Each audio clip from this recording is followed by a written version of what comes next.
आप सभी को नमस्कार बंधु। आज हम लोग परिचर्चा करेंगे यूजीसी नेट पेपर 1 के बारे में। और ये इससे पहले 6 लेक्चर हो चुके हैं। ये हमारा 7वां लेक्चर होगा। छोटे छोटे लेक्चर हुए हैं। कोशिश करेंगे यदि इसमें लाइट वगैरह नहीं जाएगी तो ये थोड़ा सा लंबा लेक्चर हो जाएगा। वैसे भी ये लंबा ही लेक्चर होगा। कारण ये है कि जो आज हम लोगों को टॉपिक्स पढ़ना है वो ऐसा टॉपिक्स अध्ययन करना है जिसमें थोड़ा सा 1 से 1.5 घंटे की चर्चा होगी। हो सकता है 1.5 घंटे का हो जाए, हो सकता है 1 घंटे का हो जाए। आज हम लोगों ने अभी तक क्या पढ़ लिया वो मैं बता दूं। इससे पहला जो पूर्व का लेक्चर हुआ था उसमें हमने पढ़ा था शिक्षण के उद्देश्य से लास्ट में। तो अभी तक पढ़ क्या चुके हैं? शिक्षण की परिभाषाओं को पढ़ चुके हैं, शिक्षण की अवधारणाओं को समझ चुके हैं, शिक्षण के उद्देश्य को समझ चुके हैं और शिक्षण की विशेषताओं को भी समझ चुके हैं। अब हम लोगों को पढ़ना है शिक्षण का स्तर, जिसमें स्मृति स्तर, समझ स्तर और विचारात्मक स्तर। इस स्तर से ये क्वेश्चन लगभग हर बार देखा जाता है। तो ये बहुत इंपॉर्टेंट है शिक्षण का स्तर। ये ब्लूम का वर्गीकरण है और ये महत्वपूर्ण है अत्यंत। तो इसको पढ़ेंगे आज हम। मूल अपेक्षाएं भी पढ़नी है लेकिन इसको हम अगले लेक्चर्स में पढ़ लेंगे। लेकिन अभी हम लोग पढ़ेंगे शिक्षण के स्तर के बारे में। अब शिक्षण के स्तर पर हम लोग डायरेक्ट चलते हैं। इंग्लिश में भी यहां देख सकते हैं आप क्या लिखा है। Lapse of teaching, memory, understand and reflective. तो ये तीनों लिखे हैं। चलिए लिखते।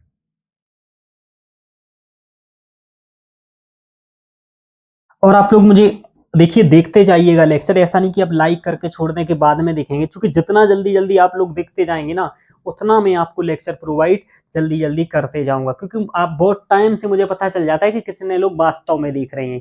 कमेंट करने से और लाइक कर देने से मुझे पता ये नहीं होता है कि लेक्चर आप देख रहे हैं। बहुत टाइम से मुझे मालूम चलता था कितने लोग लेक्चर देख रहे हैं। तो अभी तो बहुत ही कम लेक्चर देख रहे हैं, लेकिन इस तरीके से चलेगा तो ये कंप्लीट पेपर कराना मुश्किल पड़ जाएगा। तो इसलिए आप लोग क्या करिए कि देखना है इसको रेगुलर रखिए।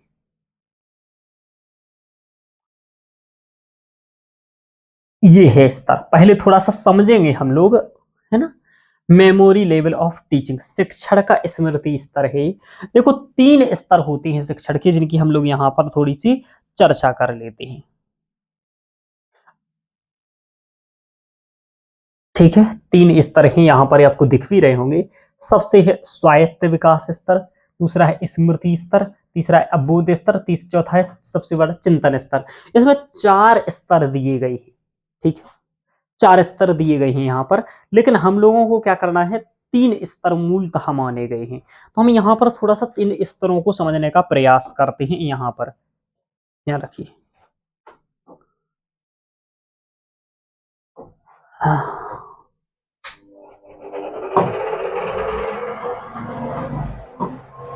इस साइड हम इसको कर देते हैं और आपको ये समझाने का प्रयास करता हूं कि कैसे तीनों स्तर आपको समझने हैं। समझिए, अब मैं यहां लिख पाऊंगा आराम से, ये जो कि बहुत ज्यादा बेहतरीन रहेगा।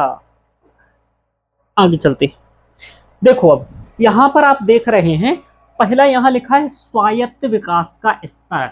ये सबसे पहला स्तर है। दूसरा है स्मृति स्तर, तीसरा है अवबोध स्तर और चौथा है चिंतन स्तर। मूलतः ये तीनों स्तर माने जाते हैं, स्मृति स्तर, अवबोध स्तर और चिंतन स्तर, जो आपको पढ़ने हैं, जो आपके सिलेबस में भी लिखे हैं। लेकिन स्वायत्त विकास का भी एक स्तर होता है। बताते हैं अब क्या है ये। देखो, आप बचपन में जब पैदा हो जाते हो, जन्म हो जाता है आपका, जन्म के बाद आपके मन में जिज्ञासाएं आती रहती हैं और उन्हीं जिज्ञासाओं के आधार पर हम लोग कुछ ना कुछ सीखने का प्रयास करते हैं। देखिए, एक चीज होती है कि हमें कोई चीज सिखा रहा है और एक होता है कि हम खुद सीख रहे हैं। जब बच्चा छोटा होता है तो वो छोटे से ही, पैदा होने वाले दिन से ही कुछ ना कुछ सीखने लगता है। पहले कहता है माँ माँ, पा पा, चा चा। ये कौन सिखा है? धीरे धीरे ये भी सीख रहा है। ये स्वयं सीख रहा है, इसको कोई सिखा नहीं रहा है। हालांकि इसमें भी कुछ आजकल सिखाने लगते हैं, बोलो मम्मा, बोलो पापा, बोलो चाचा, ये सब। लेकिन इनके अलावा भी खेलना वो सीखता है, चलना सीखने का प्रयास करता है। तो कई प्रकार का उसका स्तर करता है, जो औपचारिक तरीके से उसे विधिवत नहीं सिखाया जाता है। वो स्वयं के स्तर पर सीखता है, बस पैदा होने के बाद ही। तो उसी को कहा जाता है स्वायत्त विकास का स्तर। जब बच्चा खुद सीखता है, उसे कोई सिखाता नहीं है, ना माता पिता आदि सिखा रहे हैं, ना कोई ऐसा सिखा रहे, तो स्वायत्त विकास का स्तर होता है। इसके बाद बच्चा बड़ा होता है और स्वायत्त विकास के स्तर को हम ये मान सकते हैं कि स्वायत्त विकास का स्तर तब तक होता है जब तक बच्चा घर में रहता है, यानी कि जब तक बच्चा स्कूल नहीं जा रहा है, यानी कि लगभग 3 साल तक आजकल बच्चे को पढ़ाने कोई नहीं भेजता है, 3 साल के बाद ही लगभग भेजते हैं।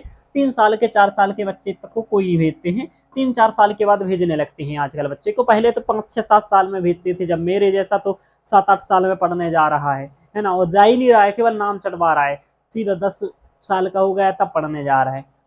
तो आजकल 3-4 साल की स्तर, तो जो 3 साल से पहले के उसके विकास का स्तर है वही है स्वायत्त विकास का स्तर।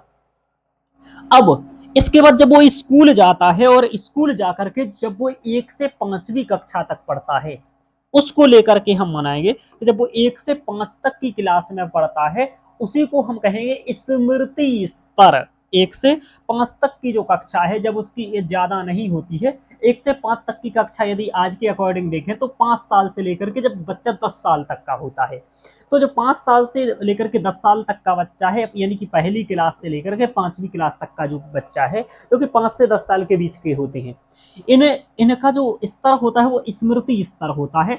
सबसे कम विचारशील, यानी कि विचार कम कर पाते हैं।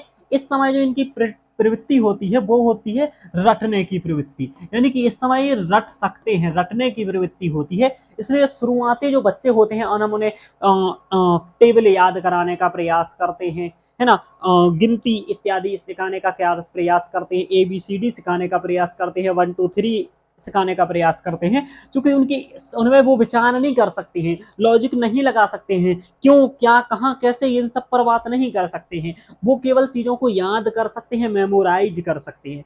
इसी को स्मृति स्तर कहा गया है। इसके भी चरण हैं कुछ, उन चरणों की भी हम लोग चर्चा करेंगे, है ना। ऐसे ही है इसके बाद दूसरा स्तर है वो है अवबोध स्तर। इस स्तर को हम मान सकते हैं कि जब हमारी कक्षा 5 से लेकर के 10 तक के विद्यार्थी जो होते हैं उनको हम अवबोध स्तर का मानते हैं, जिसमें 5 से 10 तक का बच्चा, यानी कि उसकी एज होगी 10 साल से लेकर के 15 साल की, इसी को हम कहते हैं अवबोध स्तर का। इसमें वो क्या करता है, थोड़ी थोड़ी बातों को समझने भी लगता है। जैसे हम लोगों ने कहा कि गरीबी है तो गरीबी के क्या कारण हैं, ऐसा क्या क्या है और क्यों है, ऐसा क्यों होता है, वर्षा क्यों होती है, ऐसा क्यों होता है। तो जब आप 6, 7, 8 की एनसीईआरटीज देखेंगे तो वहां पर ऐसे क्वेश्चंस विचार किए गए हैं, ऐसे क्वेश्चंस करवाए जाते हैं कि क्यों ऐसा होता है, वर्षा क्यों होती है, पर्यावरण की सुरक्षा करना क्यों जरूरी है, जलवायु परिवर्तन क्यों क्यों हो रहा है। ऐसी बातें समझाने का प्रयास किया जाता है, कहाँ, अवबोध स्तर पर। क्योंकि वो अब याद करने से आगे बढ़ चुके हैं, थोड़ी बहुत चीजों को यदि उन्हें सहायता करके क्यों क्या कैसे को समझाया जाए तो वो इसको भी समझने की क्षमता रखते हैं। तो आप जब 6वीं 7वीं 8वीं 9वीं की एनसीईआरटीज देखेंगे तो 9वीं 10वीं तक की एनसीईआरटी वो समझने के स्तर पर हो जाते हैं, बस कोई एक अच्छा शिक्षक उनकी सहायता करने के लिए हो। तो ये होता है अवबोध स्तर, जिसमें वो विचारशील स्तर भी कहते हैं। तो पहला स्मृति स्तर, दूसरा अवबोध स्तर, जिसमें वो चीजों को अवबोधित करने लगते हैं। स्मृति मतलब स्मरण करने लगते हैं, याद करने लगते हैं, अवबोध यानी कि उनको महसूस करने लगते हैं, समझने भी लगते हैं। ये होता है चिंतन स्तर, और ये सबसे विचारशील होता है। इस समय वो चीजों का विश्लेषण करने लगते हैं, तर्क करने लगते हैं, वितर्क करने लगते हैं, नवाचार करने लगते हैं, नई चीजों पर तर्क संवाद करने लगते हैं, मूल्यांकन आदि इन सब चीजों में परिणत हो जाते हैं। ये होता है चिंतन स्तर। यानी कि यहाँ पर 4 स्टेज बताए गए हैं।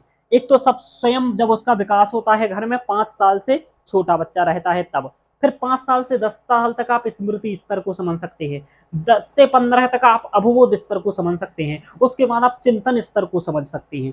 आप इसको यदि स्कूली पद्धति के माध्यम से भी समझना चाहें तो मैं स्कूली पद्धति के आधार पर भी आपको समझा सकता हूं। जैसे देखो, ये जो है ये प्राइमरी स्मृति स्तर को हम प्राइमरी शिक्षा भी कर सकते हैं। प्राथमिक जो शिक्षा होती है हमारी 1 से 5 तक की, ये प्राथमिक शिक्षा से संबंधित है। जो अवबोध स्तर है ये माध्यमिक शिक्षा से संबंधित है, माध्यमिक शिक्षा से संबंधित है।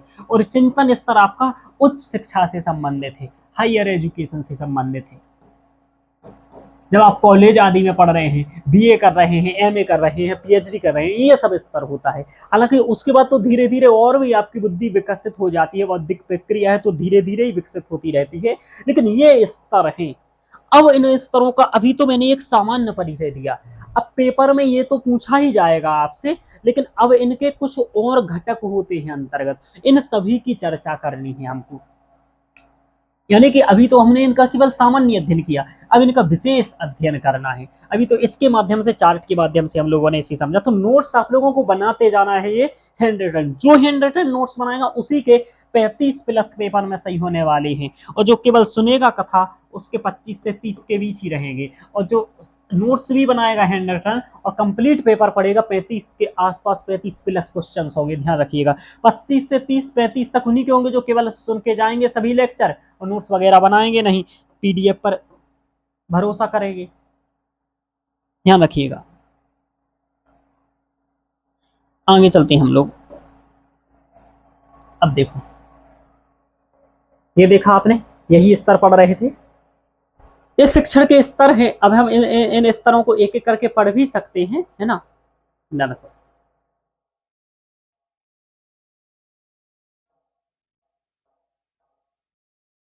अब हम इन सबको यहां से एक एक चीज को अच्छे से पढ़ते जाएंगे। पहले अब एक एक स्तर को सभी को पढ़ना है अपन को। सबसे पहले पढ़ना है शिक्षण के स्तर, लेवल ऑफ टीचिंग। क्वेश्चंस हर बार आता है, इस बार भी आएगा, इसलिए मैं एक एक को यहाँ आपको पढ़ाते जाऊंगा ठीक से, तो वो आप लोग यहाँ पर देखते जाइएगा।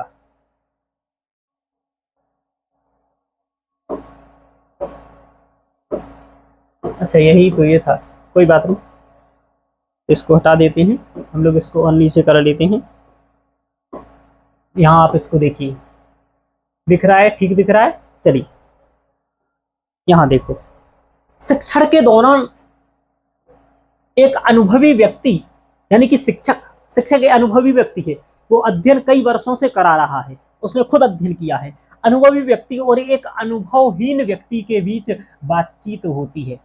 एक तो है अनुभवी व्यक्ति जो टीचिंग कर रहा है, एक है लर्निंग करने वाला जो अधिगम कर रहा है, वो अभी अनुभवहीन है, ठीक है, के बीच बातचीत होती है। यहाँ मुख्य उद्देश्य छात्र के व्यवहार में परिवर्तन लाना होता है, यानी कि छात्र के व्यवहार में परिवर्तन लाना होता है कि उसको हम समाज के अकॉर्डिंग बनाएं, उसको सामाजिक नियम पद्धतियां सुनाएं, जिससे कि सामाजिक स्थिरता बनी रहे और उस बच्चे का भी बौद्धिक विकास हो सके, वह वैज्ञानिक और नवाचारिक सोच सके।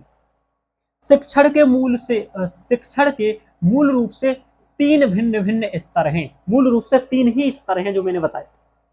ये स्तर शिक्षण के मुख्य उद्देश्यों की उपलब्धि को दर्शाते हैं कि कैसे उसके हम मुख्य उद्देश्य की प्राप्ति कर सकते हैं।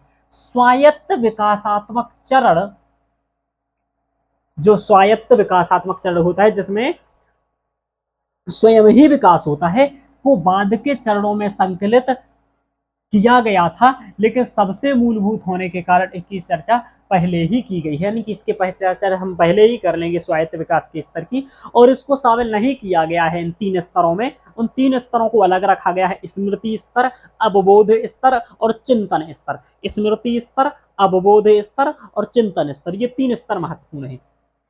मॉरिस एल विग्गी ने एक आरेख 1976 में सबसे अधिक विचारशील और कम विचारशील का सुझाव दिया था, यानी कि एक तो कम विचारशील जिसे हम स्मृति स्तर कहेंगे, फिर विचारशील जिसे हम अवबोध स्तर कहेंगे, और सबसे अधिक विचारशील जिसे हम चिंतन स्तर कहेंगे। इन तीनों में उसका वर्गीकरण किया, जो मैंने आपको यहाँ पर अभी बताया है। अब आगे देखो, आपको बताते हैं।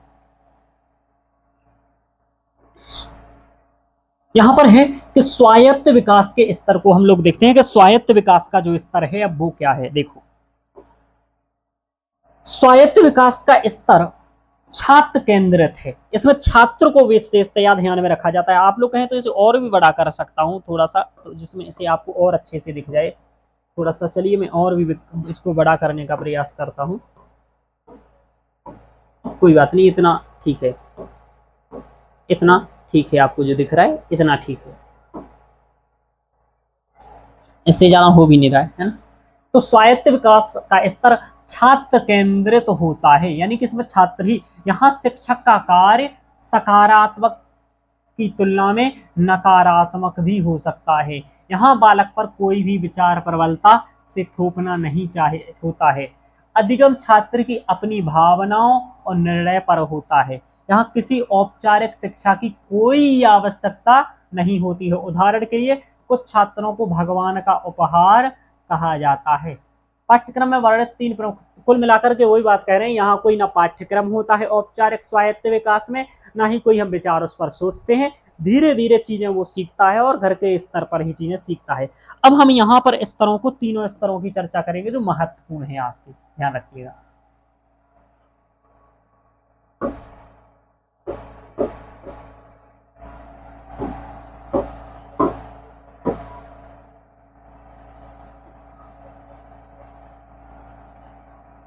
एक मिनट, चलिए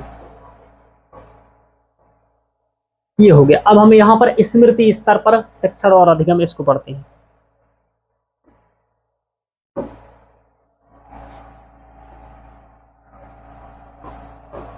एक मिनट रुकिए भाई।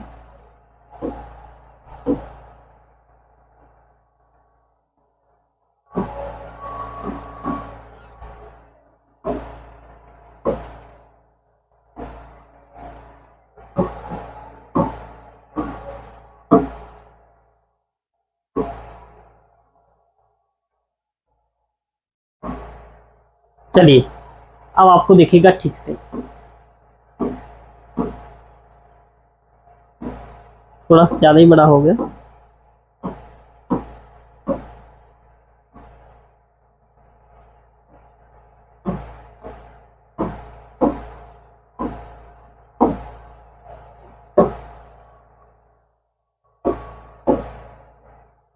एक मिनट रुकिएगा, ये काफी डिस्टर्ब करता है थोड़ा।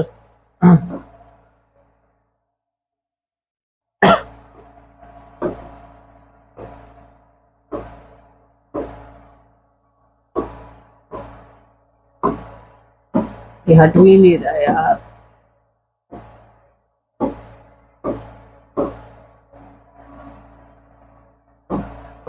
कोई बात नहीं, हम लोग इसको अगला पेज ले लेते हैं और आगे बढ़ जाते हैं।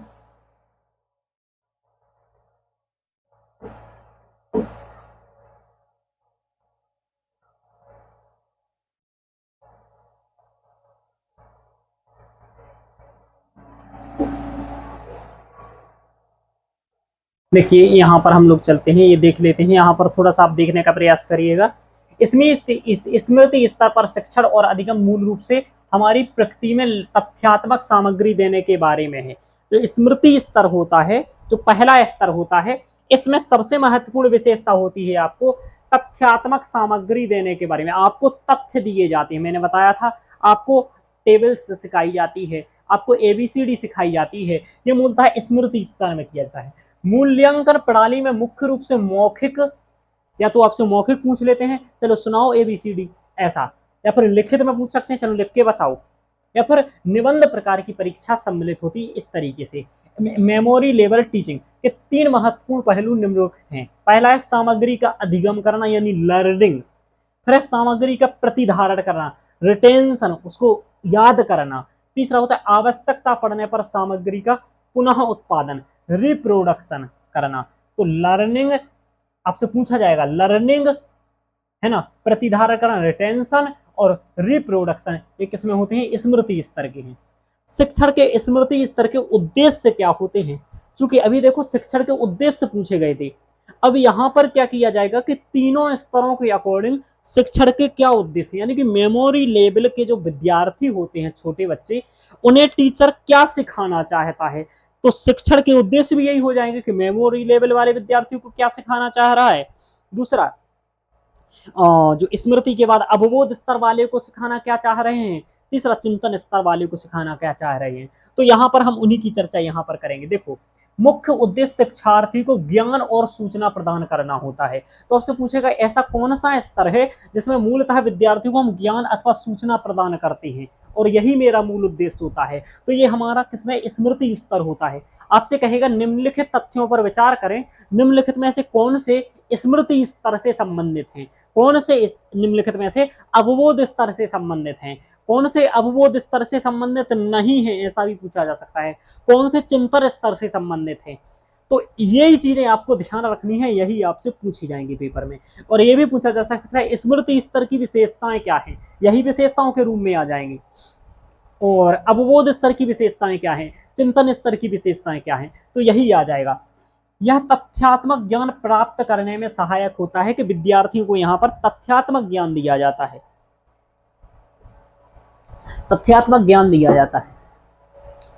आगे चलते हैं। इसमें ब्लूम के वर्गीकरण के ज्ञान आधारित उद्देश्यों को भी सम्मिलित किया गया है कि ब्लूम ने जो बताया है कि वर्गीकरण में जो ज्ञान आधारित उद्देश्य होते हैं उनको बताया गया, ज्ञान स्तर, अवबोध स्तर, वो सब अभी देखेंगे। शिक्षण मुख्य रूप से विषय केंद्रित होता है कि इसमें हम विषय को लेकर के चलते हैं कि मुझे ये चीज सिखानी है, ये चीज सिखानी। क्यों? क्योंकि यदि हम उसको व्यवस्थित विषय केंद्रित लेकर के नहीं चलेंगे तो बच्चे का दिमाग खराब हो जाएगा, क्या पढ़ाने लगता है, कभी ये कभी वो। इसलिए यहाँ पर जो मूल होता है वो विषय केंद्रित होता है। इसमें तथ्यात्मक जानकारी प्रदान की जाती है, ज्ञान और सूचना प्रदान करना यहाँ मूल उद्देश्य होता है। छात्रों को याद रखने वाली वस्तुएं सरलता से सिखाई जा सकती हैं कि वो उस समय याद करने वाली सिखाने का प्रयास। इसलिए विषय सामग्री को सुव्यवस्थित रखना आवश्यक हो जाता है कि हम उसको व्यवस्थित रखें और याद कराएं, क्योंकि यहाँ पर याद कराने पर ही रखता है। जब मैं पढ़ता था छोटी क्लास में, हालांकि इतनी छोटी क्लास में भी नहीं पढ़ता था, 11वीं 12वीं के करीब पढ़ता था, तो मुझे कई सारी चीजें, बड़ी बड़ी चीजें समझ में नहीं आती थी। जैसे मैं संस्कृत वाला हूँ तो मैं महाभाष्य पढ़ता था पतंजलि का, और जैसे वाक्यपदीयम वगैरह पढ़ रहा, तो कठिन विषय जब मैं पढ़ता था मुझे समझ नहीं आते थे।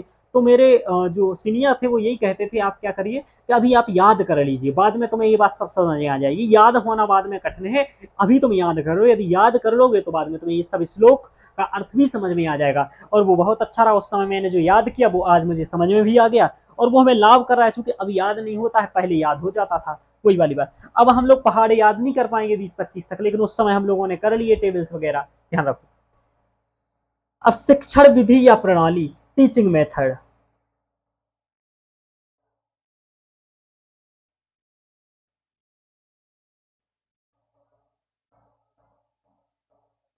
अब चलिए, अब इसी को अभी और समझ रहे हैं। शिक्षण के स्मृति स्तर के उद्देश्य समझ लिए। अब हमें क्या करना है कि एक स्मृति स्तर के जो विद्यार्थी होते हैं उन्हें शिक्षण वृद्धि या किस टीचिंग मेथड में उन्हें हमें पढ़ाना है, क्योंकि टीचिंग मेथड भी उनके लिए महत्वपूर्ण हो जाएगा, यहाँ पर ध्यान रखिएगा।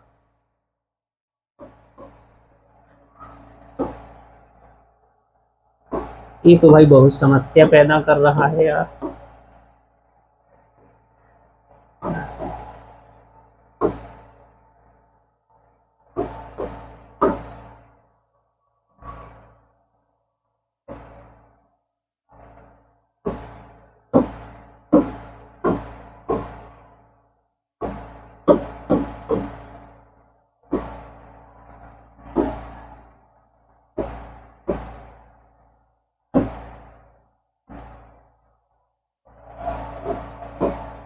चलिए, अब हम लोग यहाँ पर फिर से बुला सकते हैं, इस पेज को लगा सकते हैं। चलिए,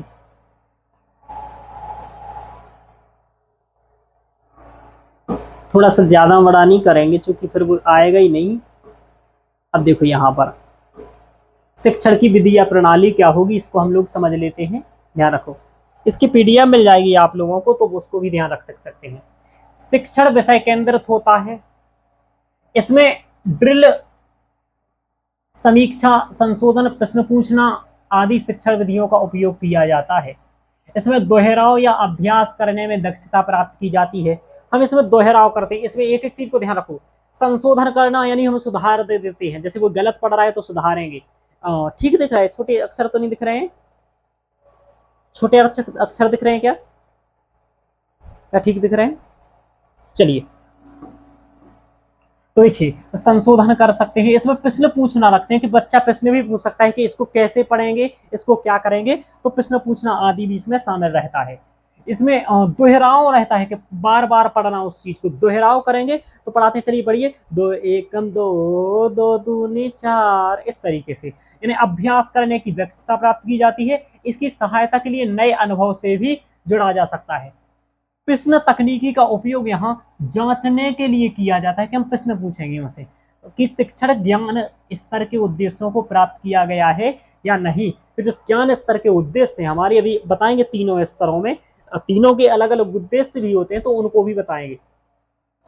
शिक्षक को स्टेज सेंटर, संसाधन प्रबंधक और मूल्यांकनकर्ता की भूमिका निभानी पड़ती है कि स्टेज सेंटर पर बैठ गया, संसाधन प्रबंधन कर रहा है, उन बच्चों को जुटा रहा है, मूल्यांकनकर्ता की भूमिका निभाता है कि हम मूल्यांकन करेंगे, प्रश्न पूछेंगे, ये सब करता है।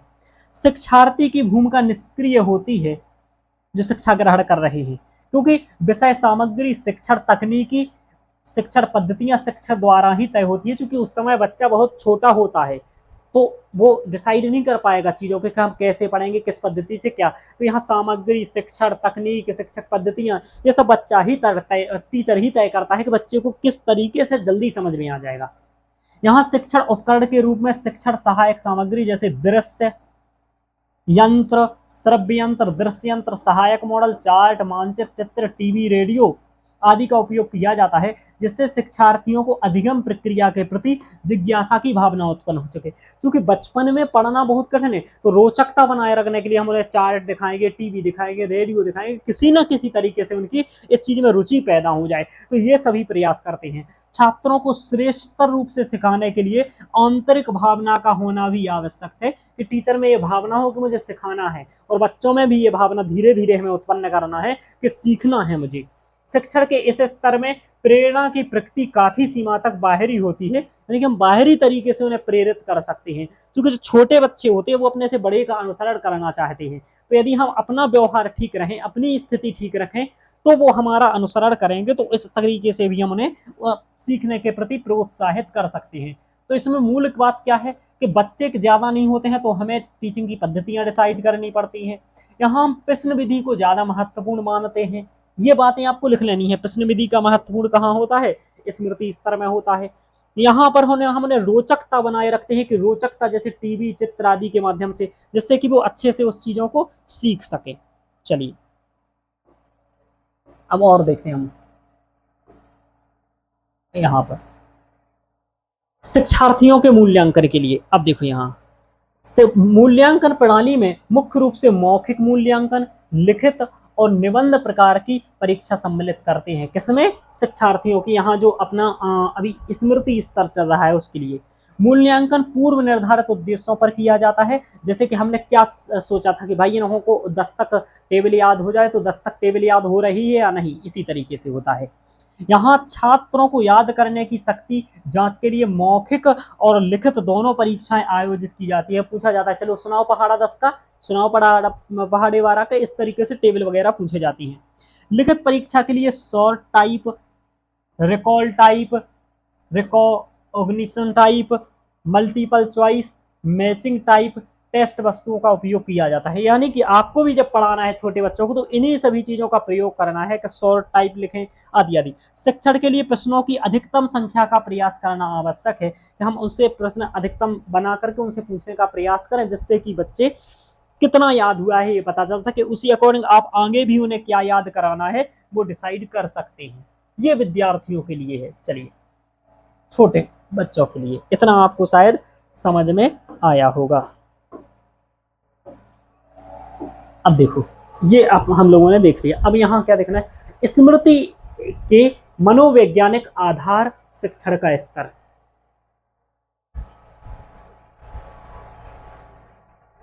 आगे क्या? शिक्षण स्मृति स्तर के लिए इस सुझाव। ठीक है, ये दो चीजें और अभी हम लोगों को पढ़नी है थोड़ी सी। देखो ये क्या कर रहे हैं, थोड़ा सा डिटेल से में पढ़ाया जा रहा है। मदान की बुक से मैं चीजें बता रहा हूँ। मदान की एक ऐसी बुक है कि इन्होंने चीजें काफी अच्छे से कवर कर रखी हैं। तो मैं प्रयास करता हूं कि एक ऐसी बुक से पढ़ाएं जो सबके पास होती है और जिसमें ठीक भी चीजें दे रखी हैं। वैसे तो 20 बुकें हैं चीजें पढ़ने के लिए, लेकिन हम लोगों को कोई पीएचडी नहीं करनी है बहुत सारी इस पेपर में के लिए। इस पेपर के लिए सिलेबस कवर करना है और जो एक चीज पर बहुत अच्छे से दे रहा है उसको हम समझ लें। अभी इसकी बहुत सारी बातें हम चार्ट के माध्यम से भी इसका कंप्लीट सारांश आपको समझाने वाले हैं, लेकिन एक बार मैं आपको मूल बुक से पढ़ा रहा हूँ जिससे कि भाषा भी आप सीख सकें कि पेपर की भी भाषा इसी प्रकार से रहती है कि तो ये समझ में आ जाए। चलिए बाकी इस चीजों को आप समझ पा रहे होंगे।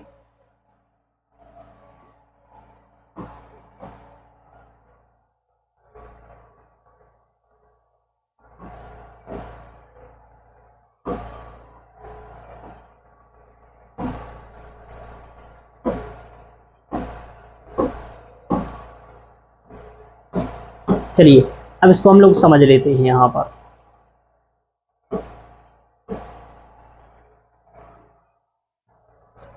देखिए जीन पियाजे जिनके बारे में हम लोगों ने पढ़ा था, जो संज्ञानात्मक विकास से संबंधित चर्चा कर रहे थे, इसको इस साइड कर लेते हैं हम लोग। जीन पियाजे के अनुसार स्मृति स्तर मुख्य रूप से स्कूल में प्रारंभिक कक्षाओं से संबंधित होता है। प्रारंभिक मैंने इसलिए कहा था कि प्राइमरी एजुकेशन से संबंधित होता है। यही बात जीन पियाजे भी कर रहे हैं, जो संज्ञानात्मक विकास के सिद्धांत को जिसका मैंने आपको बताया था। यह संज्ञानात्मक विकास के पूर्व संचालन स्तर पर आधारित होता है।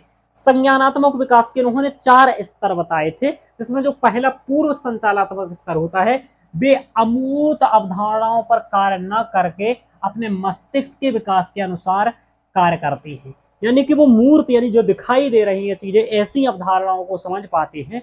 ऐसे नहीं कि अमूर्त जो तथ्य हैं जैसे ईश्वर हुआ, प्रकृति हुआ, जो दिखाई नहीं दे रही हैं उनको समझ सकते हैं। इसमें वो अमूर्त अवधारणाओं को नहीं समझ पाते हैं। कह रहे हैं वास्तविक अर्थ और प्रकृति का विश्लेषण किए बिना सरल अवधारणाओं को वो आसानी से सीखते हैं। तो सरल को सीखते हैं। सामान्य तौर पर विद्यार्थी से सीखे गए तथ्यों पर विचार करने, चिंतन करने या प्रतिबिंबित रिफ्लेक्ट करने की अपेक्षा नहीं की जाती है कि वो उस पर जो उन्हें सिखाया गया है उसको वो बताएं कि 2 एकम 2, 2 दूनी 4, 4 क्यों आया, 3 क्यों नहीं आया। तो क्यों के सब वाले क्वेश्चन नहीं पूछे जाते कि ऐसा क्यों, ऐसा क्यों, क्योंकि ये उनका स्तर ही नहीं है। अभी तो वो केवल रटने की प्रवृत्ति में है, तो रटते ही है, केवल याद ही करते हैं। ध्यान रखिएगा, ये जीन पियाजे ने कहा है। आगे देखो ये जो जीन पियाजे वगैरह हैं इन लोगों ने बहुत अच्छे से एजुकेशन पर विचार किया है, इसलिए इन सबको पढ़ाया जाता है जब भी आप पढ़ते हैं। हर्वार्टियन क्या कहते हैं देख लीजिए। हर्वार्टियन की धारणा के सिद्धांत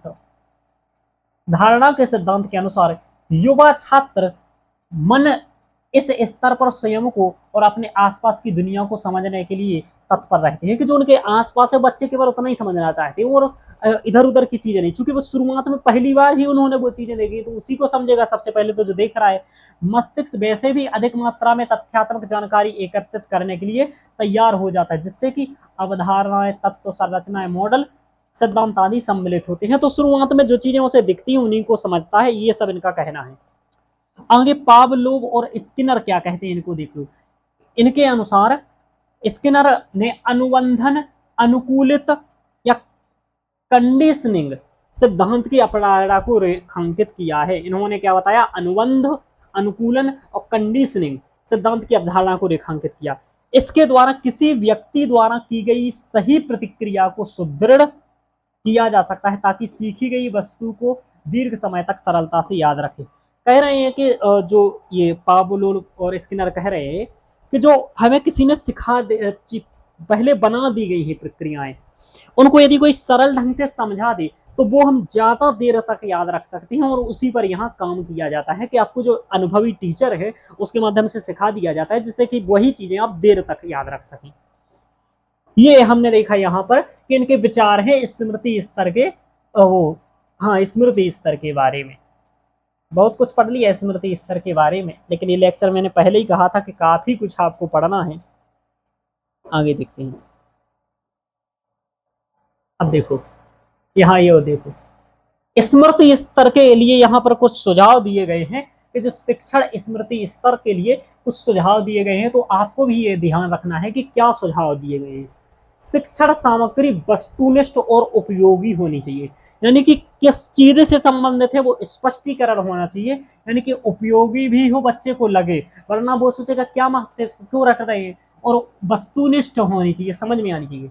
शिक्षण सामग्री सीमित भी हो और साथ ही साथ सरल से जटिल की ओर हो। तो आपको ध्यान रखना है कि सरल से जटिल की ओर बढ़ना है, पहले सरलता से फिर जटिलता से, वरना बच्चे का रुचि पैदा ही नहीं होगा उसमें।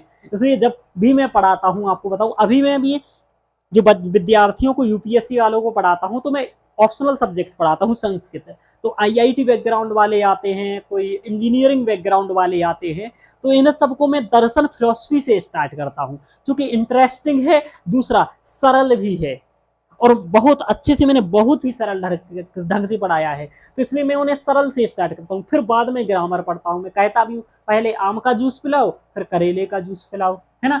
तो यही यहाँ पर भी है कि पहले सरल से जटिल की ओर बच्चों को ले जाना है, यानी कि बच्चों को एकदम कठिन नहीं पढ़ा देना है वरना भाग जाए।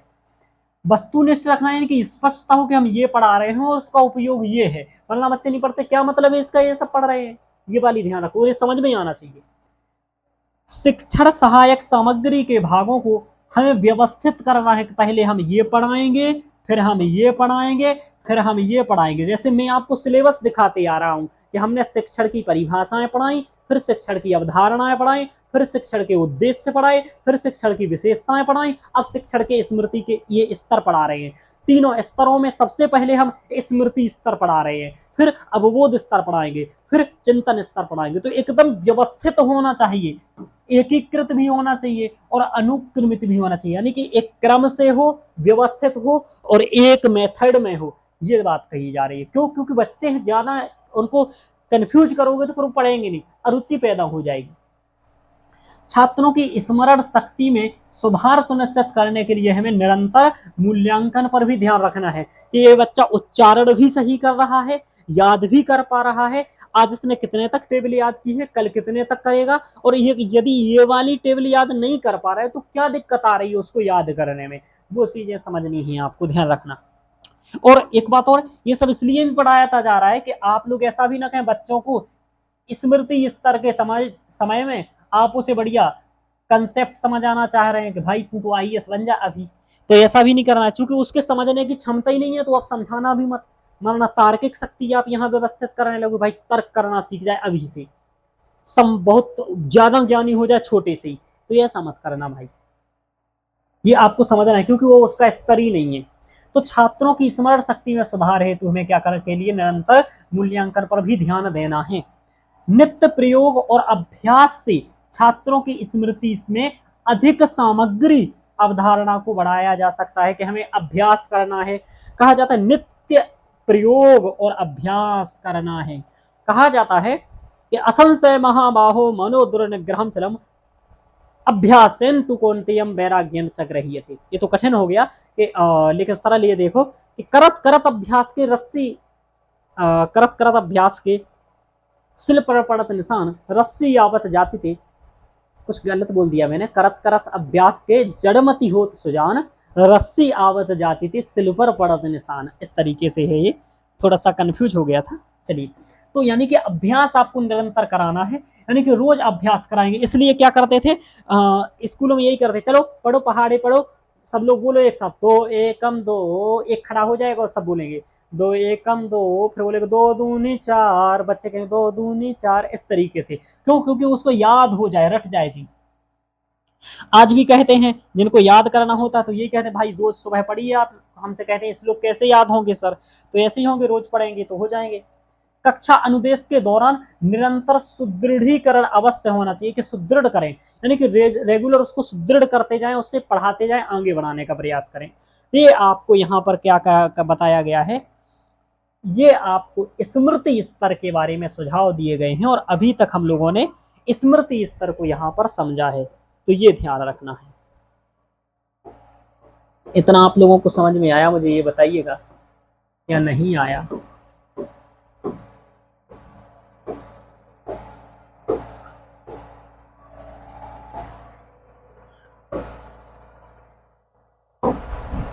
कोई बात नहीं, आगे चलते हैं हम लोग।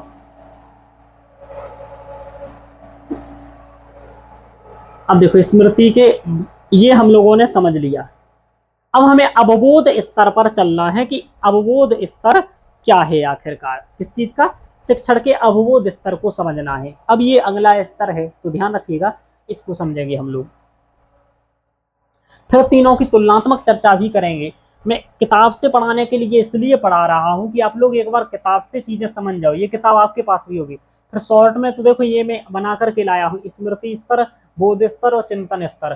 फिर यहाँ स्मृति स्तर को ज्ञानात्मक स्तर कहा जाता है, बोध को भावनात्मक कहा जाता है और चिंतन को मनोसंचालनात्मक कहा जाता है। यहाँ स्मृति स्तर को इसको 3H मॉडल भी कहा जाता है, 3H मॉडल, हेड, हार्ट और हैंड, ये मॉडल भी कहा जाता है। ब्लूम ने ये 1956 में इन तीनों का वर्गीकरण किया था। शिक्षण उद्देश्यों को 3 चरणों में बांटा था। तो इस शिक्षण के उद्देश्य हैं कौन से? ज्ञानात्मक, भावनात्मक और मनोसंचालनात्मक। अभी हम शिक्षण के स्तर पढ़ रहे हैं, ध्यान रखिए। यहाँ भी क्या है, यहाँ तो कंप्लीट ही बताया गया है कि शिक्षण के स्तरों के आधार पर शिक्षण, यानी कि शिक्षणों के उनके क्या है, स्मृति स्तर, बोध स्तर और चिंतन स्तर। अभी हम लोगों ने मेमोरी लेवल पढ़ा है, स्मृति स्तर पढ़ा है, जिसकी जो रचना की मूलतः हर्बर्ट शिक्षण उपागम से संबंधित है। ये हर्बर्ट, ये मॉरिसन और ये हंट। Herbert, Morrison, Hunt.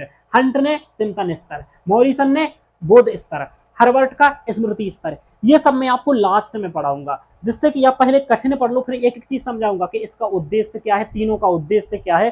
तुलनात्मक अध्ययन बाद में कराऊंगा। अभी आप जो पढ़ रहे हैं वो पढ़िए, जिनको पढ़ना है वो पढ़ेंगे, नहीं पढ़ना है निकल जाइए, आप मत पढ़िए भाई। चूंकि मैं पढ़ाऊंगा ठीक से ही चीजें, मैं ऐसा पढ़ा नहीं पाता हूं भाई कि आधा छोड़ा आधा पढ़ाया, आधा छोड़ा आधा पढ़ाया।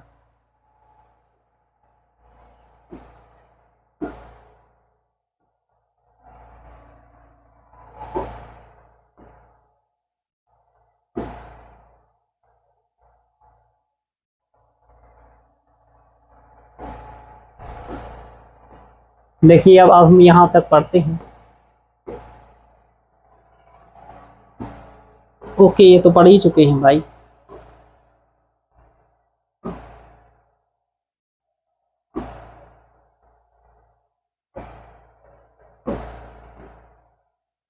एक मिनट, ये तो थोड़ा सा कुछ डिस्टर्ब ही हो गया यार।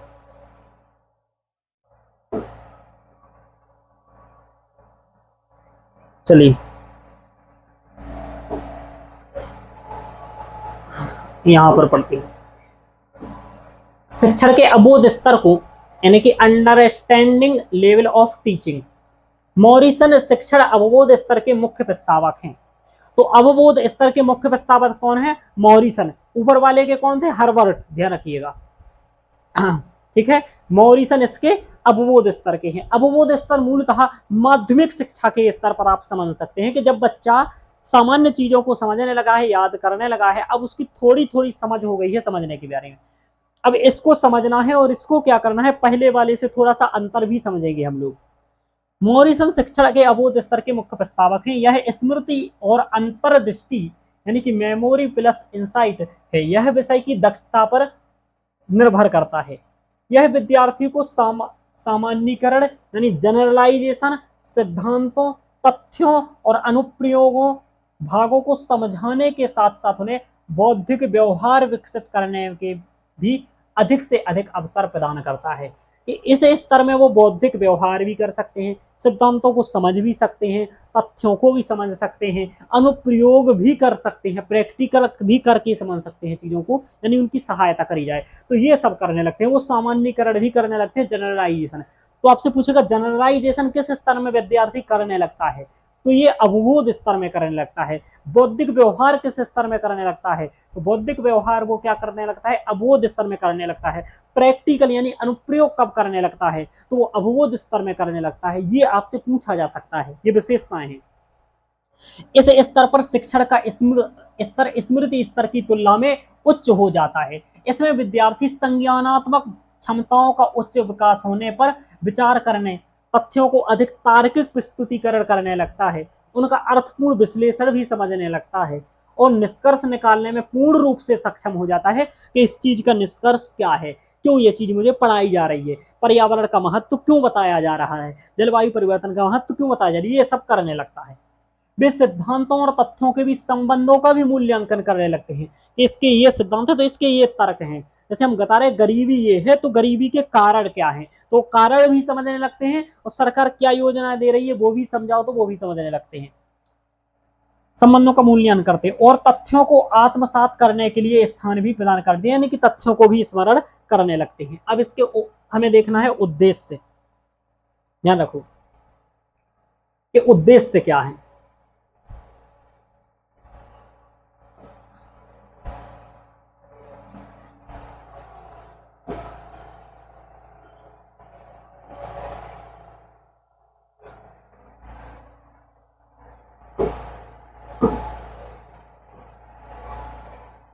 चलिए यहां देखते हैं हम उद्देश्य।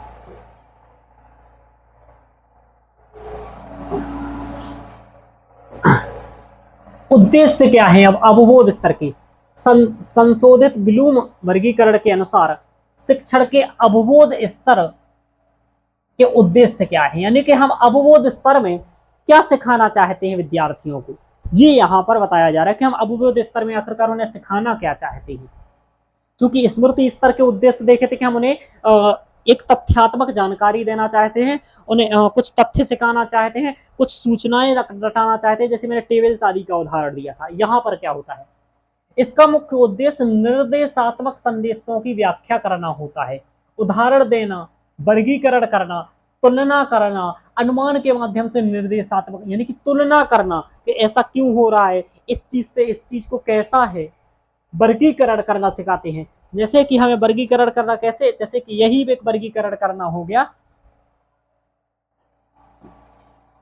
कि आपको शिक्षण के स्तर ही हैं तीनों, तो तीनों स्तर में अंतर क्या है ये भी बच्चे वहां पर समझाओ तो समझ जाएंगे। किसी चीज का जैसे हमें करना है कि क्लास के बच्चों को 3 वर्गों में बांटना है कि ऐसे बच्चे कौन हैं जो 5 साल से कम के हैं, ऐसे बच्चे कौन हैं जो 5 साल से अधिक के हैं, ऐसे बच्चे कौन हैं जो 5 साल के ही हैं। तो ऐसा भी वो वर्गीकरण करने लगते हैं, यानी कि समाज और वर्गीकरण में एक तो सामान्यता होता है कि सामाजिक वर्गीकरण, आर्थिक वर्गीकरण, राजनीतिक वर्गीकरण, तो इस स्थिति में वो आ जाते हैं। इसके उद्देश्य में उचित प्रक्रिया का उपयोग भी मुख्य रूप से सम्मिलित है कि हम उचित प्रक्रिया करें, यानी कि किस क्रमिक पद्धति से कोई कार्य करना है, वो क्रमिक पद्धति भी हो, तारतम्यता भी हो। विषय वस्तु व्यापक और अधिक विस्तृत है, जिसमें वास्तविक जीवन की स्थितियों के सिद्धांतों और सामान्यीकरण का अनुप्रयोग भी शामिल है। कुल मिलाकर के ये कह रहे हैं कि इसमें हम जो पढ़ते हैं उसका हम अपने जीवन से भी रिलेट कर सकते हैं, करना सिखाया जाता है। और उसका कैसा है, जैसे कि पर्यावरण है, सामान्य चीज होती है, तो हमारे यहाँ कैसे चारों ओर पर्यावरण फैला है, कैसे हमारे यहाँ जात वो भिन्न भिन्न सांस्कृतिक मूल्य हैं, भिन्न भिन्न सांस्कृतिक त्योहार हैं, दीपावली क्या है, दीपावली क्यों मनाई जाती है, ऐसी कई सारी चीजें इस समय आराम से समझ में आने लगती हैं। इस समय की शिक्षण पद्धतियां और उपकरण क्या होने चाहिए, अब उसके बारे में देखते हैं हम क्या बताया जा रहा है। ये तो बहुत डिटेल्स में पढ़ा रहे हैं, थोड़ा सा इनका शॉर्ट में अभी आपको एक चार्ट लाया हूं, उस चार्ट से समझाऊंगा, जो केवल आप चार्ट भी पेपर के समय में याद करेंगे तो आपका काम हो जाएगा। इसमें व्याख्यान एवं सह प्रदर्शन यानी कि लेक्चर भी दे सकते हैं, जैसे आपको लेक्चर प्रोवाइड किया जा रहा है ऐसे लेक्चर भी बच्चे समझ सकते हैं, तो लेक्चर विधि इसमें कारगर हो सकती है ना। और सह प्रदर्शन यानी कि हम उसको प्रदर्शन भी करते हैं। चर्चा विधि भी हो सकती है, यानी कि डिस्कशन मेथड, यानी कि हम बच्चों से डिस्कशन भी कर सकते हैं, देखो बच्चा ऐसा है और वो भी कुछ पूछ रहे हैं, हम भी कुछ बता रहे हैं, तो डिस्कशन मेथड भी यहाँ पर चल सकता है। आगमनात्मक तथा निगमनात्मक भी विधि यहाँ पर चल सकती है कि हम उन्हें कुछ बता रहे हैं, कुछ तथ्यों को कैसे आते हैं, तथ्य कैसे प्रस्तुत होते हैं, उन सबको कारण क्या है, तर्क क्या है, आगमन और निगमन क्या है उसमें, ये सब भी समझ सकते हैं। उदाहरण और स्पष्टीकरण के माध्यम से भी यहाँ, यानी कि यहाँ एक्सप्लेनेशन करेंगे तो भी समझ जाएंगे, एक्सप्लेन करेंगे तो समझ जाएंगे, एग्जाम्पल के माध्यम से भी वो समझ सकते हैं। कक्षा में विशिष्ट उदाहरणों का प्रयोग कर किसी बिंदु को स्पष्ट करना, कि हम कहानियां ला सकते हैं, विशिष्ट उदाहरण ला सकते हैं, रुचि में संवर्धन करने के लिए किया जाता है यहाँ पर कि उनकी रुचि बढ़े। इसमें कक्षा वातावरण अधिक सक्रिय होता है।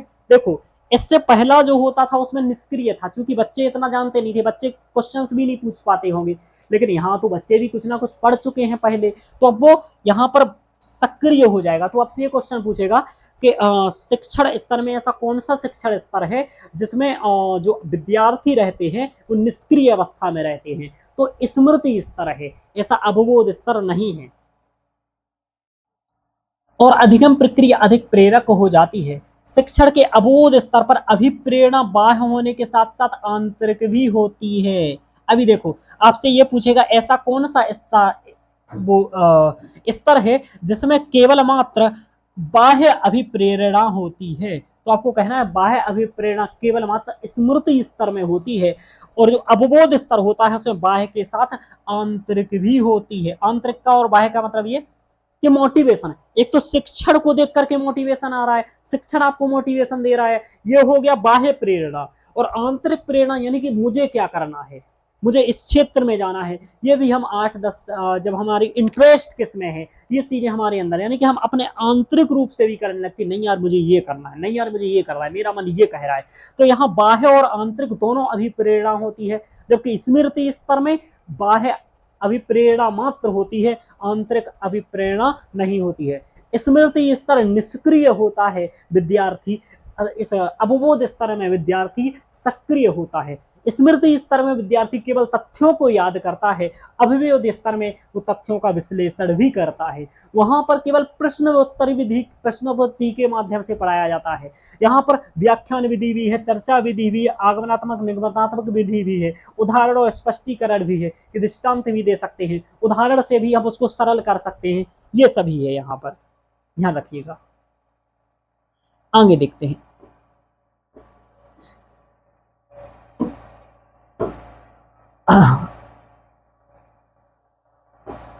इसमें क्या होता है कि इस विधि में मुख्य रूप से निम्न शिक्षण उपकरण सम्मिलित होते हैं। कौन कौन से, जैसे हम प्रतिरूप यानी कि मॉडल्स, चार्ट के माध्यम से भी उन्हें समझा सकते हैं, दीप्ति या कोड वाले कार्ड यानी कि फ्लैश कार्ड से भी, प्रतिमा यानी कि पिक्चर से भी समझा सकते हैं, फ्लैश कार्ड से भी समझा सकते हैं, चार्ट बना के ला सकते हैं। इस तरीके से चार्ट बना करके, ये चार्टों के माध्यम से ये होते हैं, इस तरीके से चार्ट बना करके हम उन्हें समझा सकते हैं। जो चार्ट में अभी ऊपर आपको समझाऊंगा, जो दिखाया है मैंने, मॉडल बना सकते हैं, चार्ट बना सकते हैं, फ्लैश कार्ड बना सकते हैं, पिक्चर फोटो के माध्यम से भी हम उन्हें समझा सकते हैं चीजें। ये हो गया। इसमें शिक्षार्थी शिक्षण सहायक सामग्री की सहायता से अवधारणाओं को और अधिक स्पष्ट और सरलता से समझा सकता है। शिक्षक को छात्रों की आवश्यकता और स्तर के अनुसार ही सही सहायता और उपकरण का उपयोग करना चाहिए जो समझ सके। तो ये हुआ आपका अवबोध स्तर। अब अवबोध स्तर में मूल्यांकन कैसे किया जाता है वो भी हम लोग यहाँ पर देख लेते हैं। वहां पर प्रश्नोत्तरी विधि थी मूल्यांकन के लिए, हम प्रश्न पूछे, ज्यादा से ज्यादा प्रश्न पूछे, इससे हम उनके स्तर को समझ सके। लेकिन यहाँ पर मूल्यांकन प्रणाली में मुख्य रूप से निबंध और वस्तुनिष्ठ दोनों प्रकार के प्रश्न सम्मिलित होते हैं। अवबोध स्तर अधिक व्यापक मूल्यांकन करने में तथा परीक्षणों और उपकरणों के लिए उचित योजना की आवश्यकता होती है कि कैसे हम करेंगे, उचित योजना बनानी पड़ती है। नियोजित परीक्षण छात्र की समझने, विश्लेषण करने, संश्लेषण करने और भेदभाव करने की क्षमता का मूल्यांकन करता है कि बच्चा कितना समझने लगा है, कितना उसके विश्लेषण करने की क्षमता में वृद्धि हुई है, कितना वो संश्लेषण कर लेता है यानी कि कोडिंग डिकोडिंग कर पाता है तथ्यों को, यानी कि विश्लेषण कितना करता है, संश्लेषण कितना करता है, समझता कितना है, और उसमें भेदभाव कर पाता है। ये सभी चीजों का मूल्यांकन किया जाता है क्योंकि बच्चा यहाँ सब करने लगता है। इसके साथ ही मौखिक और लिखित परीक्षणों का उपयोग करके इन क्षमताओं की जांच की जाती है। मौखिक भी कर सकते हैं और लिखित भी कर सकते हैं। वहां ज्यादातर मौखिक पर बल दिया जा रहा था, ध्यान रखना। और इसमें व्यवहारिक ज्ञान के परीक्षण के लिए कुछ कार्य क्षेत्र भी सम्मिलित हो जाते हैं कि उस समय में व्यवहारिक परीक्षण नहीं चल रहा था, यहाँ पर प्रैक्टिकल भी होने लगता है कि भाई तुम कितना सीखे हो, प्रैक्टिकल क्या कर रहे हो, ये भी हो जाता है। अब यहाँ शिक्षक की और शिक्षार्थी की भूमिका क्या है ये भी हम लोग यहाँ देख सकते हैं। देखो, शिक्षक एक महत्वपूर्ण भूमिका निभाता है इसमें। वह शिक्षण सामग्री प्रस्तुत करता है और उनमें रुचि उत्पन्न करता है। विषय वस्तु के प्रस्तुतिकरण का क्रम, निर्देश का सही तरीका, मूल्यांकन, प्रयुक्त विधियां शिक्षक के पास रहती हैं कि उसे कैसे मूल्यांकन करना है, कैसे प्रस्तुत चीजों को कैसे प्रस्तुत करेगा, वो कैसे उसे निर्देश देगा, कैसा उसका मूल्यांकन करेगा, कौन सी वो शिक्षण विधियों का प्रयोग करके पढ़ाएगा, ये शिक्षक पर निर्भर रहता है। यानी कि मैं किस तरीके से पढ़ाऊंगा, कौन से चार्ट लाऊंगा, कैसे आपका मूल्यांकन करूंगा, लिखित करूंगा या मौखिक करूंगा, ये सब टीचर पर निर्भर होता है। तो ये टीचर की भूमिका होती है, ध्यान रखो। आगे देखो, तो ये यहाँ पर बताया जा रहा है, कहा जा रहा है। आगे देखते हैं।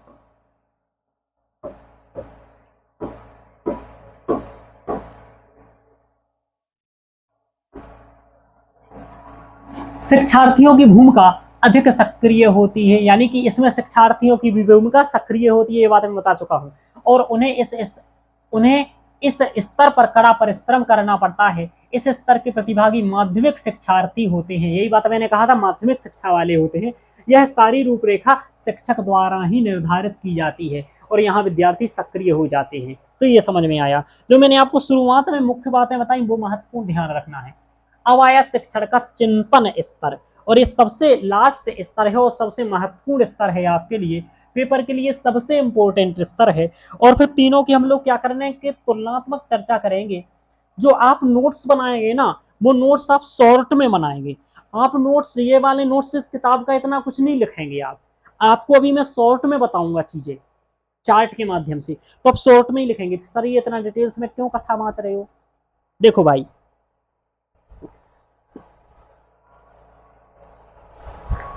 पढ़ते समय सब याद रखना है। पढ़ने के बाद जो पेपर के लिए योग महत्वपूर्ण है वो हम लोगों को पेपर के अकॉर्डिंग करना है, इसलिए चीजें यहाँ चल रही हैं। मैं क्लास में इसलिए ज्यादा फालतू की बातें भी नहीं करता हूँ, डायरेक्ट पढ़ाई पर ध्यान देता हूँ, क्योंकि आप लोगों का टाइम महत्वपूर्ण है, इसलिए ये कर रहा हूँ।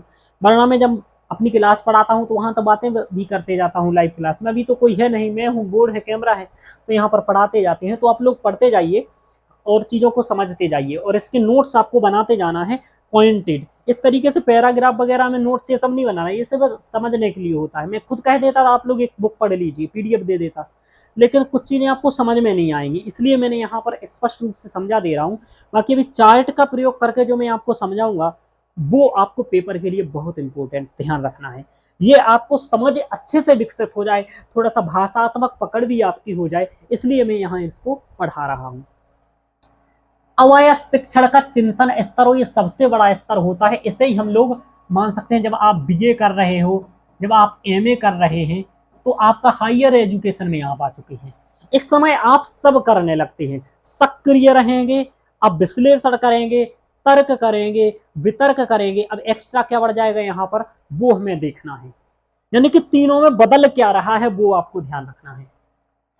इसके जो प्रवर्तक हैं, पहले के हर्बर्ट थे, दूसरे के मॉरिसन थे, और इसके हंट हैं। तो स्मृति स्तर के कौन है बताइए, बोलिए? हर्बर्ट। अवबोध स्तर के कौन है? मॉरिसन। और चिंतन स्तर के कौन है? हंट। तो आपको ध्यान रखना है, हर्बर्ट, मॉरिसन और हंट। हर्बर्ट, मॉरिसन और हंट, ये तीन है प्रवर्तक। हंट इस स्तर का मुख्य प्रस्तावक है। यह इस स्तर शिक्षण का उच्चतम और सबसे व्यवहारिक स्तर है। पूछ लेगा सबसे, शिक्षण का सबसे उच्चतम स्तर कौन सा है? चिंतन स्तर। सबसे व्यवहारिक स्तर कौन सा है? चिंतन स्तर। समाज अपेक्षा करता है कि एक व्यक्ति पूरे परिदृश्य को समझने और अपने ज्ञान को लागू करने में सक्षम होना चाहिए। भाई जो वो समझ रहा है, जो उसे ज्ञान है, उसका उस समय पर अनुप्रयोग भी कर सके।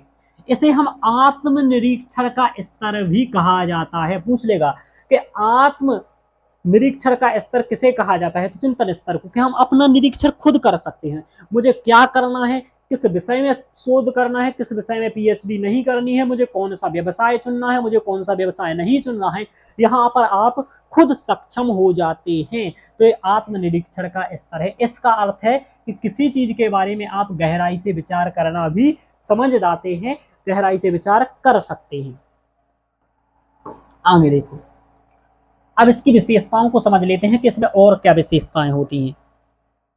यह अत्यधिक विचारशील और उपयोगी है। छात्र प्राथमिक स्थान पर और शिक्षक माध्यमिक स्थान ग्रहण करते हैं, यानी कि यहाँ छात्र की भूमिका प्रथम हो जाती है, क्योंकि वो सब समझने लगे हैं, और शिक्षक माध्यमिक स्तर का ग्रहण करते हैं।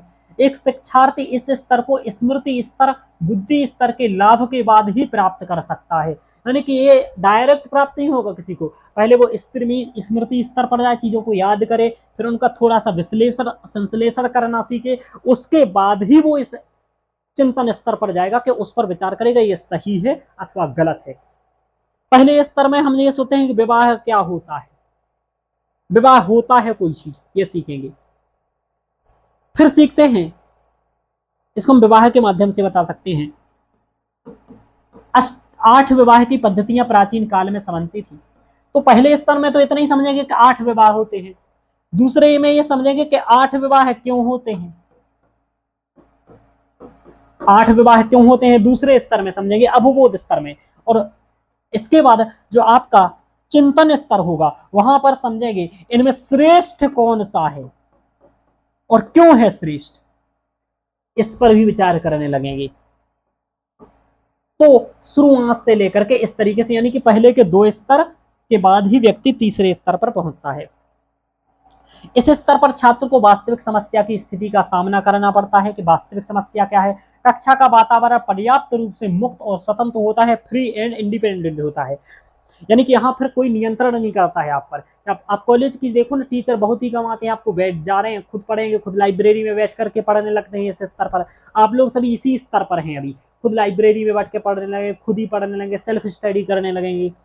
यह समस्या की पहचान की जाती है, उसे परिभाषित किया जाता है और समाधान भी ढूंढा जाता है, यानी कि समस्या क्या है, फिर उसका परिभाष, समस्या कैसी है, फिर उसको हम क्या करते हैं वो कर। इस स्तर पर विद्यार्थी की मौलिक सोच और क्षमताओं भी को भी विकसित होती है कि मौलिक सोच, यानी कि अब उसकी विचारधारा क्या होगी, वो विचारधारा भी क्या होगी, विचारधारा भी वो बन जाती है, उसे क्या करना है क्या नहीं करना है, ये सब हो जाता है। ध्यान रखो, शिक्षक को लोकतांत्रिक होना चाहिए, ज्ञान को छात्रों पर लागू नहीं किया जाना चाहिए, यानी कि इस स्तर पर वो लागू ना करे, उनसे सोचे कि वो क्या सोचते हैं उसके बारे में, ये सब स्थिति आ जाती है यहाँ पर, ये बात ध्यान रखना। छात्र को सक्रिय हो जाती है, यहाँ छात्र क्या रहते हैं, छात्र स्वयं सक्रिय रहते हैं, ध्यान रखना ये बात, छात्र सक्रिय हो जाते हैं। नवीन और कल्पनाशील बनने की आवश्यकता होती है, यानी कि यहाँ नया भी सृजन कर सकते हैं, कल्पना भी कर सकते हैं, इससे पहले ये सब शामिल नहीं था, ध्यान रखना। मूल्यांकन के लिए निबंध प्रकार की परीक्षा का उपयोग किया जाता है, जिससे कि उनके दृष्टिकोण को समझा सके। तो निबंध यानी कि जिसमें जो बाधा ना हो, यानी कि आप कुछ भी लिख सकते हैं उससे संबंधित, जो आपकी सोच है, यानी कि मूल सोच क्या है आपकी, आपका दृष्टिकोण क्या है, विश्वास क्या है, भागीदारी का भी मूल्यांकन किया जाता है। अब जो आपका चिंतन स्तर है, इसके गुण क्या, इस चिंतन स्तर शिक्षण के गुण क्या होते हैं, अब हम लोग इसकी भी चर्चा यहां पर करेंगे थोड़ी सी। देखो, इसको भी हम लोग समझेंगे।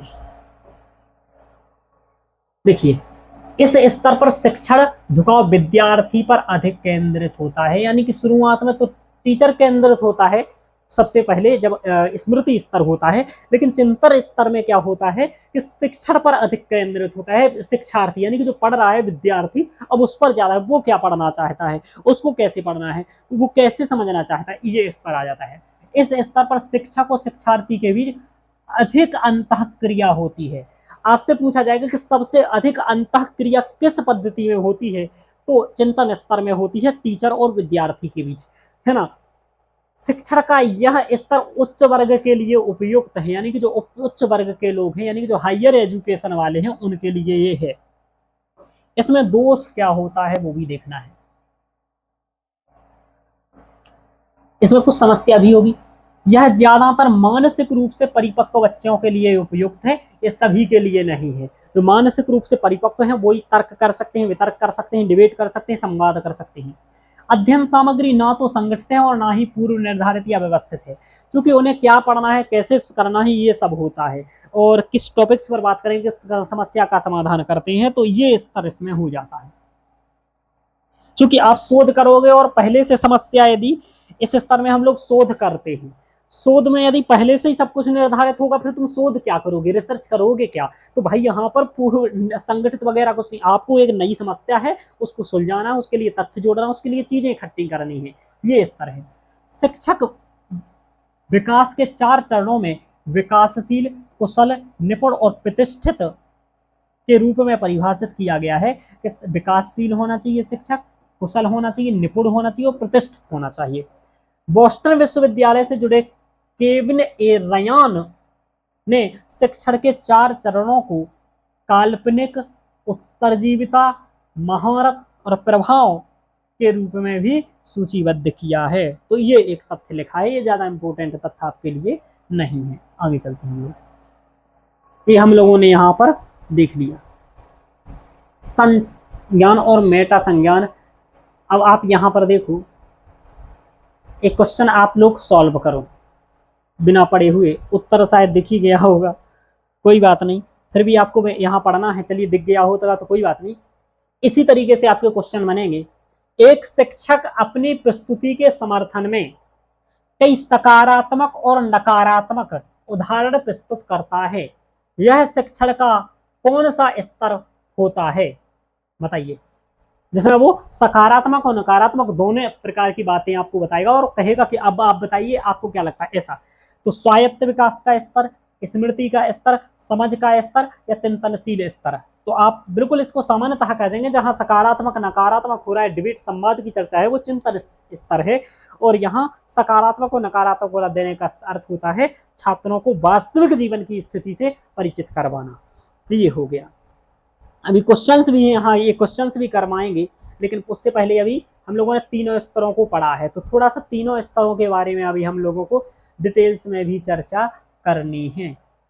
लेकिन डिटेल्स में चर्चा हम लोग क्या करेंगे, अगले लेक्चर्स में करेंगे, क्योंकि अभी बहुत कुछ पढ़ना है। अभी एक लेक्चर और आपका इस पर लग जाएगा, क्योंकि देखो ये हम लोगों को समझना है तुलनात्मक, ये वाला मैटर भी समझना है और इसके ऊपर ये वाला मैटर भी समझना है।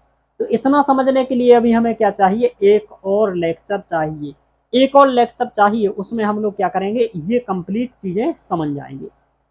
तो आप लोग मुझे बताइएगा कि कैसे रही क्लास आपकी और समझ में आया नहीं आया। देखिए शेयर करिए, बहुत मेहनत से पढ़ा रहा हूँ, बहुत चीजें सोच समझ के पढ़ा रहा हूँ, आगे इन चीजों को भी समझ जाऊंगा।